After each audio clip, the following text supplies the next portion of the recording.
So is complementary and alternative medicine part of my life? Yeah, I'd say that it is. You know, early on as a physical therapist, I started to treat people like whole people.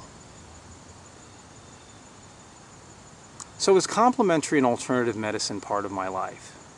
Yeah, I'd have to say that it is. Certainly as a physical therapist, I practice more holistically. I am much more interested.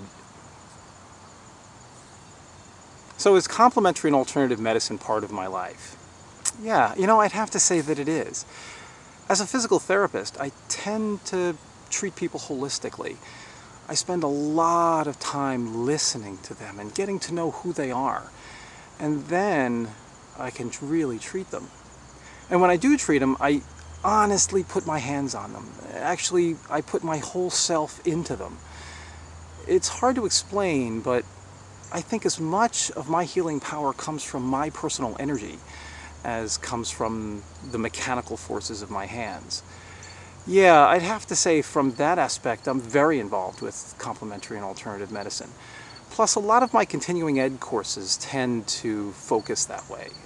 I've spent time with Dr. Andy Weil at the Arizona Center for Integrative Nutrition. I've spent time doing Harvard Medical School continuing education courses on complementary and alternative medicine. And it's great, especially like Harvard, because a guy like me who maybe wasn't smart enough to get into Harvard, maybe couldn't afford the tuition, can go to these continuing education courses and have the certificate on the wall. It's pretty cool. I'm also involved with several organizations that promote complementary and alternative medicine.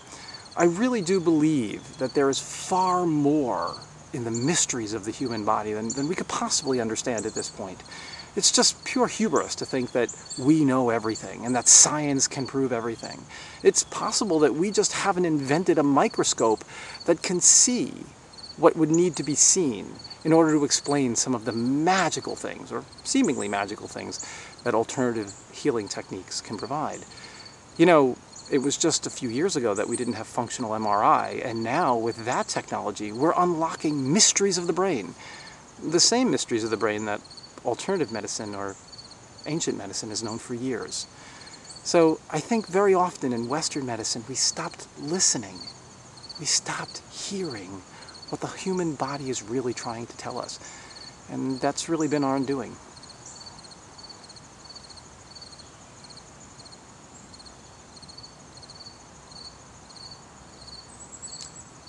In general, I don't discount Western medicine.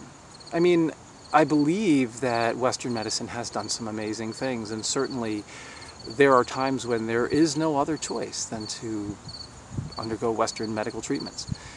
However, it's also possible that more ancient treatments might be just as valid, and in some cases not as harmful. Very often in Western medicine we make a trade-off between harm and help. I know Hippocrates said, above all, do no harm. But some of Western medicine's treatments are very harmful. It's collateral damage, and the end result is that people become better. But there are some Eastern treatments that are a little more humane. And of course, there are some more ancient treatments that are a little less humane. But I think if you take a balanced view and you try to learn everything you can about the treatment that you are considering, and then make an informed choice, that might be the best way to go.